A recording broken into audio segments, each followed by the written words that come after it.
2 కిలోమీటర్లు సైకిల్ తీసుకొచ్చి ఇంట్లో పెట్టిండు. స్కూటర్ తీసుకొని వెళ్దాం అనుకున్నాను. స్కూటర్ మీద ఒక 10 కిలోమీటర్లు పోయింది. అబ్బాబా ఎప్పుడు చేరుతారా బాబు అని మళ్ళీ 10 కిలోమీటర్లు తీసుకొని స్కూటర్ ఇక్కడ పెట్టిండండి. మళ్ళీ తర్వాత కారు తీసుకొని వెళ్ళాడు. కారులో పెట్రోల్ ఎక్కువ ఖర్చు అవుతుంది బాబు, ఎంత పోతాం మనం మళ్ళీ తీసుకొచ్చి ఇక్కడ పెట్టిండు. వాడు ఆఖరికి పోయి బస్ స్టాండ్లో పడ్డాడు. తెల్లందాక బస్సు రాదు, వాడు చేరుడు. వాడు లేచి నడిచినా నేను అప్పటి వరకు చేరుతుండే కదా. కాబట్టి నువ్వు పట్టుకున్న విధానాన్ని గట్టిగా పట్టుకుంటే నిన్ను తాను వదలకుండా పట్టుకుంటుంది అమ్మ. అంతే. ఆ పట్టు గట్టిగా ఉండాలి.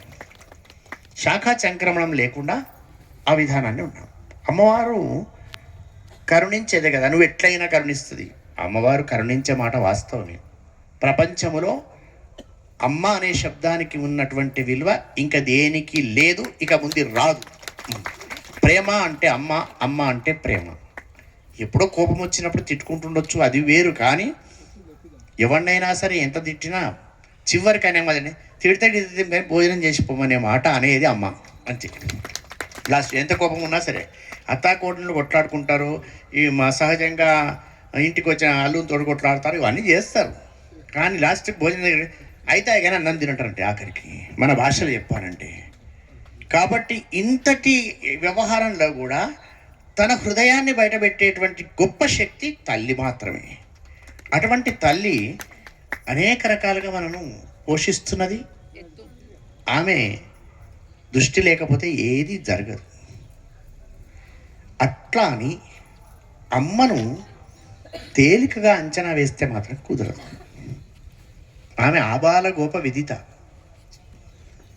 సమస్త ప్రపంచంలోని చిన్న పిల్లవాడి దగ్గర నుంచి పెద్దవాడి వరకు, అంతేగాక అన్ని గోపం అంటే అవయవాల యొక్క భావం, వాటి యొక్క అన్నిట్లలో వెలిగేది అందరికీ తెలిసేది. చిన్న పిల్లగానికి అమ్మ తెలుసు, ముసలివానికి అమ్మ తెలుసు, ఆవుకు అమ్మ తెలుసు, కుక్కకు అమ్మ తెలుసు, పిల్లికి అమ్మ తెలుసు.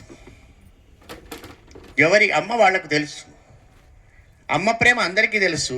ప్రేమ ఒకేలాగా ఉంటుంది, కానీ అమ్మ యొక్క రూపం మారినట్టుగా ప్రేమ మారదు. ఆ ఒకే రూపకంగా ఉండేటువంటి ప్రేమ ఆబాల గోప విదిత. సమస్త ప్రపంచానికి ఒకే రకంగా భాషించేటువంటి అమ్మ కరుణామూర్తి అయినటువంటి అమ్మ.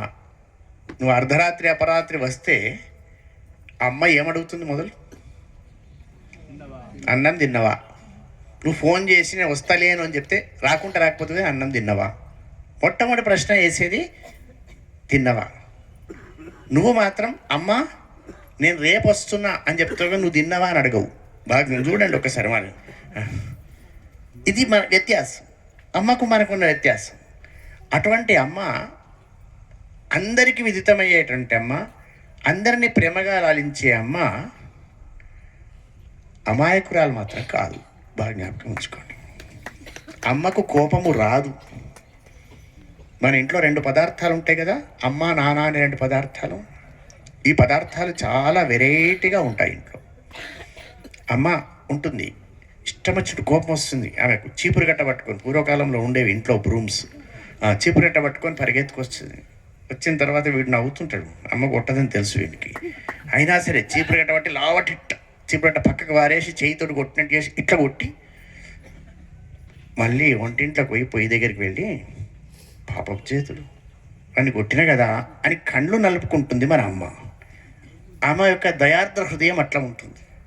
ఇక నాన్నగారు అనే పదార్థం ఉంది కదా, వారు చేతిలో చీపురు ఉండదు, చెప్పు ఉండదు, కట్టె ఉండదు, ఏమి ఉండదు, చెయ్యి మాత్రమే లేస్తుంది, చెంప మీద పడితే పూరి వలె ఉబ్బుతుందండి. ఈ 2 సమన్వయం చేసుకుంటూ ఇక్కడ ఉండేది మన ఈ సంసారాల్లో ఉండే లక్షణం. అంటే అమ్మ ఇంత ప్రేమగా లాలించేటువంటి అమ్మ కోపము రాదా, వచ్చినా కొట్టినా ఏమి కాదు. కానీ ఆమె కోపానికి నిజంగా ఎప్పుడు వస్తుంది బాగా ఆలోచన చేసుకోండి. ఇంట్లో పిల్లలు ఉంటారు, అమ్మ నువ్వు ఇది చేయలేదు, నాకు అది చేయలేదు, నువ్వు పనికిరావు, నువ్వు ఏం చేయవు, పక్కింటి వాళ్ళు అది చేసిరు, అది చేసినా వాడు తిడుతుంటాడు. ఫోన్ లేరా అంటుంది, లేకుంటే తర్వాత చేస్తారా అంటే ఏమో చెప్తుంది. ఇక వీడు అతిక్రమించి వాళ్ళ నాయన అంటాడు ఒక మాట, ఈయన ఉన్నాడు చూసినావా, తెచ్చిస్తా నువ్వు చేయవా అని అనుకో. అప్పుడు అమ్మ రూపం చూడాలి. ఎలా ఉంటుంది? ఉగ్ర మహాకాళి రూపం అయి బలగొడుతుంది అప్పుడు. అంటే బాగా చూడండి, అమ్మ అమ్మలాగా ఉంటుంది. అమ్మ చేసిన శాసనాన్ని కనుక ధిక్కరించి అమ్మకు కూడా అంతర్గతంగా భాషించేటువంటి పదార్థాన్ని నీవు గనక ఏమన్నా అంటే అమ్మ చండి అవుతుంది. అప్పుడు కోపానికి వస్తుంది. అప్పుడు ఏమవుతుంది? సర్వానుల్లంఘ్య శాసన. అప్పుడు ఆమె తాను చేసిన చట్టాన్ని అతిక్రమిస్తే ఎంత చుట్టమైనా ఊరుకోదు అమ్మ. ఏమి చట్టం చేసింది? ప్రతి వ్యక్తిలో అమ్మను చూడు అని చెప్పింది. ఒక అమ్మ నిండగా అలంకరిస్తే మా అమ్మ ఇట్లా ఉంది అని సంతోషపెడితే ఆ అమ్మ సంతోషపడుతుంది.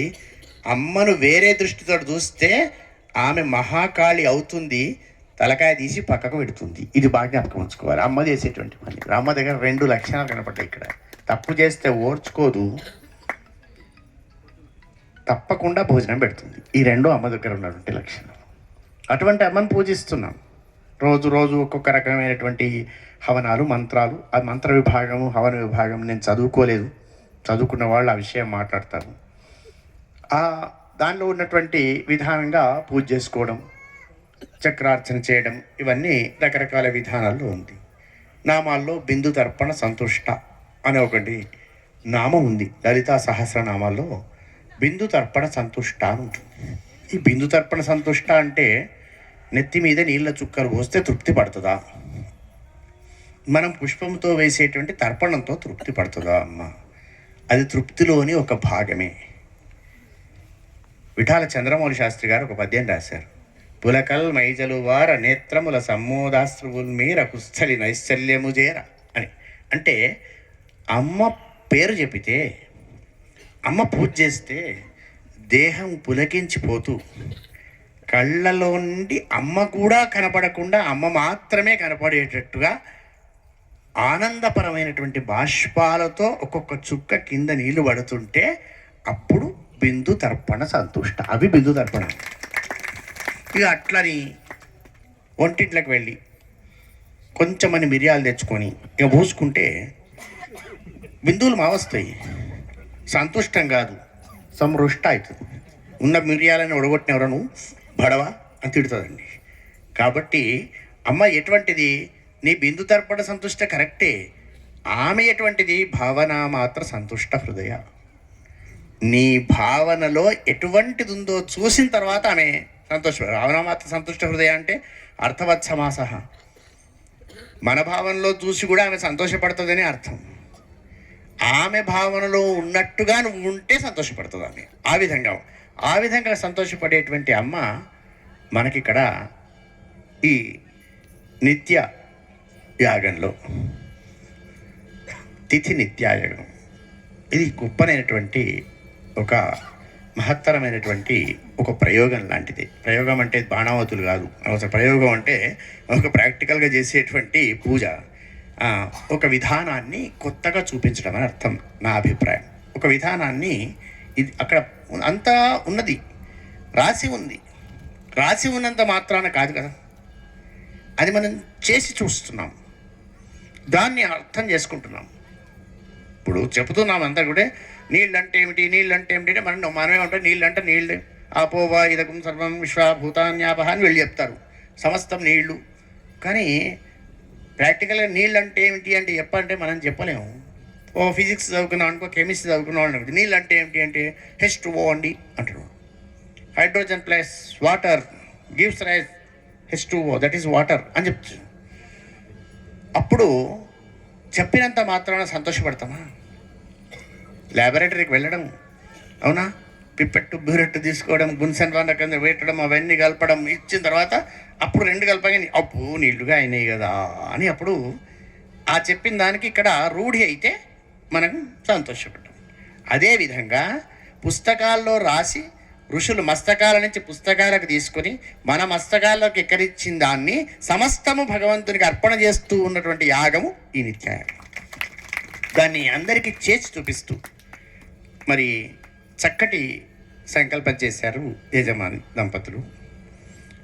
ఇక దీనికి మూలం పాలకుర్తి నృసింహరామశర్మ సిద్ధాంతి గారు మన వైపు పూర్ణంగా తెలిసినవారు, ఇంకో వైపు కూడా తెలిసిన వాళ్ళు ఉన్నారు. మన వైపు పూర్ణంగా తెలుసు, ఇంకోవైపు ప్రపంచమంతా తెలిసిన అమ్మ లాంటి వారే వారు, ఇంతకేమీ లేదు. ఇది రెండవ నాణం యొక్క రెండవ వైపు.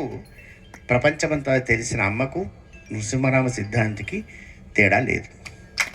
వారు మా పరమగురువరేణ్యులకు, మా గురువరేణ్యులకు అత్యంత ప్రీతిపాత్రమైనటువంటి నడతను అనుసరించారు. వాళ్ళని చూసినప్పుడు ఏమనిపించదంటే, బిందు తర్పణ సంతుష్ట అంటే ఏదో నాకు అర్థమయ్యేది. వారు వస్తున్నారంటే వీళ్ళిద్దరి కళ్ళు వెలిగేవి. ఆ విధంగా నేను చూసినటువంటి సందర్భాలు చాలా ఉన్నాయి. అటువంటి గొప్ప ప్రేమమూర్తి అయినటువంటి నృసింహరామ సిద్ధాంతి యొక్క శిష్యులై గురుపుత్రులు గురువే అని భావించి గురుపుత్రుల యొక్క ఆధ్వర్యంలో ఈ కార్యక్రమం చేసుకోవడం అనేది లోకం అనుసరించదగ్గ వ్యవహారం. గురువులో ఏమి చూడాలి, గురుపుత్రుల్లో ఏమి చూడాలి, గురువును చూడండి అని చెప్పినాడు. కాబట్టి ఆ వ్యవహారంతో పాటు విజ్ఞతను సంస్కరించుకుంటూ మరి ఇన్ని సంవత్సరాల నుంచి ఎదురు చూసిన తర్వాత రిటైర్మెంట్ అయిన తర్వాత పార్థివలింగేశ్వర స్వామి అమ్మవారు వాళ్ళ యొక్క పరిపూర్ణ అనుగ్రహం ఫలించి ఈరోజు ఇంత విశ్రాంతిగా కార్యక్రమం చేసుకునే అవకాశం వారికి లభించింది. యజమానులకు అనారోగ్యపరమై అమ్మ పునర్జన్మ ఎందుకు ఇచ్చింది అంటే ఈ నిత్య యాగము వారితో చేయించుకోదలుచుకున్నది కాబట్టి దాన్ని పరిపూర్ణంగా మనం అనుభవిస్తున్నాం. దాని యొక్క ఫలితం ఆ కుటుంబానికి మాత్రమే ఉండదు, సమస్త ప్రపంచానికి ఆ యొక్క యజ్ఞ ఫలితం అంది శాంతి సౌభాగ్యాలు తప్పకుండా సమకూరుతాయి. ఎందుకంటే పరమాత్మకు ధూపం ముట్టిస్తే మనకొక్కరికి వస్తా చెప్పండి. దేవుడు వీలుస్తాడో లేదో కానీ ఇంటికి వచ్చిన చుట్టాలంతా వీలుస్తారు, అవునా? వంట చేస్తుంటే కొంచెం అంత మిరపకాయలు వేడైతే ఏమవుతుంది? వచ్చిన ఘాటు అక్కడ ఉన్నోనికి వస్తుందో లేక చుట్టూ ఉన్నోనికైతే వస్తుంది. అదేవిధంగా ఆ ఘాటైన ఫలితమైన ఈ ఫలితమైన ఘాటు ఫలితాలు చేసేటువంటి వ్యవహారములో మన సంప్రదాయం ఎక్కడా లేదు కనుక మనమేది స్వీటు సంప్రదాయం మనది. బ్రహ్మాండమైనటువంటి శాంతి వాహిని అక్కడ వెలుగుతున్నది. అటువంటి నిత్య మహాయాజ్ఞంలో పాల్గొనడమే మన యొక్క తల్లిదండ్రుల యొక్క పుణ్యబలం, గురువుగారుల యొక్క అనుగ్రహ బలం.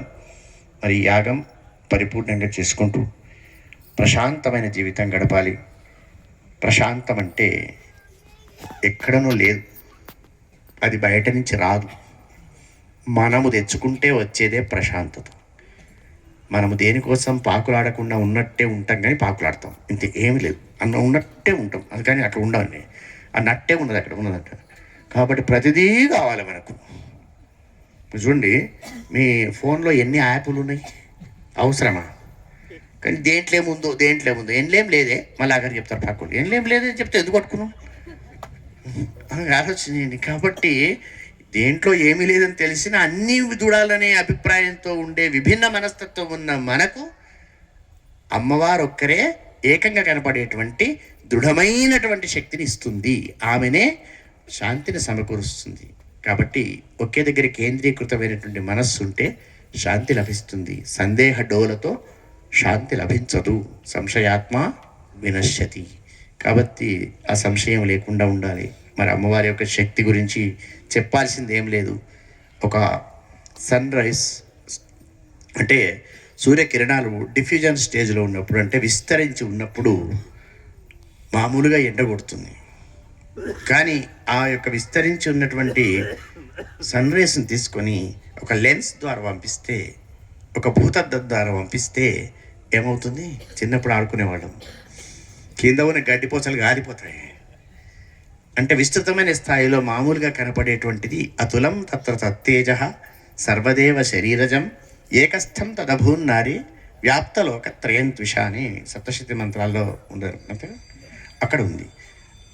అంటే ఆమె తేజము అతులం, అంటే ఈక్వాలిటీ లేదు దాంట్లో, తూల్చలేము, ఎట్లా ఉంది అని మనం కంపారిజన్ చేయలేము. అటువంటి తేజస్సు ఇక్కడ చాలా వ్యాఖ్యానాలు ఉన్నాయి. దీంట్లో ఏదో ఉంటాయి. కొందరు ఏమంటారంటే అన్ని తేజస్సులు దేవతల నుంచి వచ్చినాక తయారైన దేవత ఈమె అని వాళ్ళ వ్యాఖ్యానం. నేను దాన్ని కూడా ఎవరికి ఎలా దోస్తే అలా దోస్తుంది, దానికి ఏమి లేదు. మొత్తం దోచినవాడు ప్రపంచంలో పరమాత్మ ఒక్కడే, ఇంకెవడు తెలియదండి. అన్ని తెలిసినవాడు ఒక్కడే ఒక్కడు భగవంతుడు, ఇంకెవడు తెలియడు. కొందరు ఏమన్నారంటే ఇప్పుడు వచ్చింది శర్మ గారికి 1000 రూపాయలు ఉన్నాయి అనుకుందాం, లక్షలు ఉండొచ్చు కానీ 1000 ఉందా అనుకున్నాం. ఉంటే కొన్ని ఇంట్లో ఆమె దగ్గర పెట్టిండు, కొన్ని మన్మరాళ్ళ దగ్గర పెట్టిండు, కొన్ని కొడుకు దగ్గర పెట్టిండు, అవును కదా, కొన్ని తన దగ్గర ఉంచుకున్నాడు. ఒక టైం వచ్చింది, ఒక పని చేయాలి అనుకున్నప్పుడు కొడుకు తన డబ్బులు ఇచ్చిండు, భార్య ఇచ్చింది, పిల్లలు ఇచ్చిండ్రు, మనమలు ఇచ్చిండ్రు, మన్మరాళ్ళు ఇచ్చిండ్రు, అవును కదా.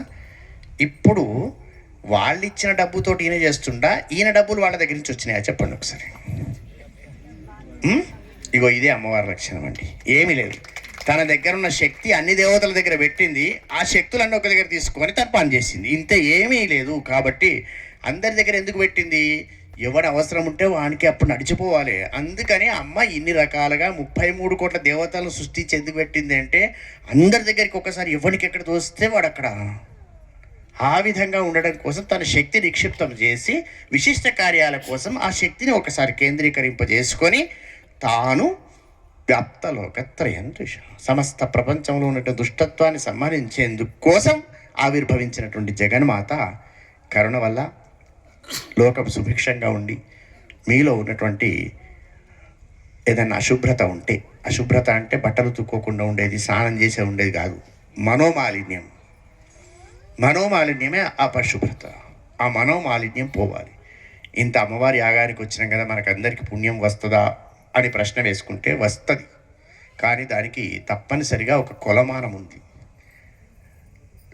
అమ్మవారి యాగము చెయ్యి, అయ్యగారు యాగము చెయ్యి, అన్నదానము చెయ్యి, వస్త్రదానము చెయ్యి, పెద్ద పెద్ద హాస్టల్ కట్టి పాలు దానం చెయ్యి, ఏదన్నా చెయ్యి, అమ్మా నాన్నలను బయట పడేస్తే నీకు మొండి చెయ్యి, ఎందుకు అని రమణకూడదు. కాబట్టి తల్లిదండ్రుల సేవ చెయ్యి, తర్వాత దేవుని సేవ చెయ్యి. తల్లిదండ్రులు అంటే ధర్మశాస్త్ర ప్రకారం మనకు జన్మనిచ్చిన వారు అత్తామామలు, మగవానికి కానీ ఆడవాళ్ళకు కానీ. ఆడవాళ్ళకు మాత్రమే చెప్పేది కాదండి, ఇది సమస్త జనానికి నేను చెప్పేది. మగవాళ్ళకు కూడా ఈ అల్లుడు అనే పదార్థం అవుతుంటే గుంజ ఉంది కదా, ఇప్పుడు ఈయన లేచి అల్లుడు అని పొట్టు పెట్టినాడు, అది ఇట్లా ఉంటుందండి, దానికి పెద్ద లక్షణం ఉంటుంది అల్లుడికి. వాడు అల్లుడు అంటే జమాత దశమగ్రహ అని చెప్తుంటారు. మీరు మంచి పట్టు శాలువా తీసుకొచ్చి పెట్టిన అనుకోండి, ఎవడిచ్చిందో పెట్టిండు మీ నాయన అంటాడు, వాడు సంతోషపడాడు. వాడు 500 రూపాయలు ఇచ్చిన అనుకోండి, నా కోసమే తీసి పెట్టాడు, ఆమె నల్లగా అయింది అటువంటి వాడు. అరే ఇక అటువంటి వాడంటే అట్ట తప్పులు తీయకుండా అత్తమామ ఈ అత్తమామ వీళ్ళు 20 సంవత్సరాలు పోషించే అమ్మాయిని నీకు ఇచ్చారు, 21 సంవత్సరాలు పోషించే అబ్బాయిని నీకు ఇచ్చారు. మీ ఇద్దరిని కలిపినందుకు వాళ్ళు ఇద్దరిని బజార్లో వారేయకూడదు గంతి. కాబట్టి ఈ తల్లిదండ్రులు ఆ తల్లిదండ్రులు, జ్ఞానం బోధించినటువంటి గురువు గారు, ఆపదలో లంచం తీసుకోకుండా ఆదుకున్నటువంటి వ్యక్తి. ఈ 6 దేవుని కంటే ముందు నమస్కరింపదగ్గ వ్యక్తులు, బాగా జ్ఞాపకం ఉంచుకోండి. వీళ్ళలో ఉన్న అమ్మవారికి నమస్కరిస్తే ఈ అమ్మ నమస్కారాలు స్వీకరిస్తుంది. ఇక్కడ ఉన్న వాళ్ళు ఎవరు అట్లా ఉన్నట్టు నాకు అనిపిస్తలేరు, అందరూ మంచి వాళ్ళే ఉన్నారు. అత్త కోడళ్ళు పంచాయతీ పెట్టుకునే వాళ్ళే ఉన్నారు, ఎవరు అల్లుని తప్పులు తీయని వాడు, మామను తప్పు తీయని వారే ఉన్నారు, గురువుని నిందించని వారే ఉన్నారు. తర్వాత ఆపదలో ఆదుకొని మర్చిపోని కృతజ్ఞత లేని వాళ్ళు ఎవరూ లేరు. ఇక్కడ అంతా కృతజ్ఞులే ఉన్నారు. మేము సిద్దిపేటకు వచ్చి ఇదంతా చెప్పేందుకు వచ్చిన స్వామి, ఇక్కడ అంతా మంచి వాళ్ళే ఉన్నారు. ఒకవేళ ఎవడన్నా బయటపడకుండా ఉంటే అది అక్కడికి తీసేసేది మంచి గండి అని తాత్పర్యం. మీలో ఉన్న ప్రేమ భావం ఇంకా ఇంకా ఇంకా అభివృద్ధి పొంది సమస్త లోకానికి శాంతిమయమైనటువంటి జీవనాన్ని ప్రసాదించే విధంగా ఆశీర్వదించాలని అమ్మను, గురువు గారిని నారాయణ స్మరణపూర్వకంగా అర్థిస్తూ, మరి ఉమాపార్థివ కోటిలింగేశ్వర స్వామికి, మదనానంద స్వామి వారికి, కృష్ణానంద స్వామి వారికి అనుబంధం, అది అనుబంధం కాదు, అణువులతో వచ్చిన బంధం కాదు, అది అనుబంధం. కాబట్టి ఆ అనుబంధాన్ని సంస్మరించుకుంటూ చక్కగా మంచి మంచి కార్యక్రమాల్లో మళ్ళీ మళ్ళీ కలిసి చేసుకునే అవకాశం ప్రసాదించాల్సిందిగా గురువు గారిని, ఇక్కడి ఆవాహిత దేవతామూర్తులను, ప్రధాన దేవతామూర్తులను నారాయణ స్మరణపూర్వకంగా అర్థిస్తూ కార్యకర్తలకు మనోనిబ్బరంతో ప్రశాంతంగా ఈ కార్యక్రమం పూర్తి చేసుకొని జీవనయాత్రను అంతే ప్రశాంతంగా కొనసాగేలా ఆశీర్వదించాలని గురువుగారిని అర్థిస్తూ ఇంకా ఎన్నో కార్యక్రమాల్లో పాల్గొనేలా గురుపుత్రులైన గౌతమ శర్మ దంపతులను ఆశీర్వదించాలని గురువుగారిని అర్థిస్తూ నేను నా వాణికి విరామాన్ని ఇస్తున్నాను. ఇది చివరి మాటనే మీకు కావాల్సింది. వాణికి విరామాన్ని ఇస్తున్నాను. శ్రీదత్త జయదత్త జయ జయదత్త శ్రీదత్త.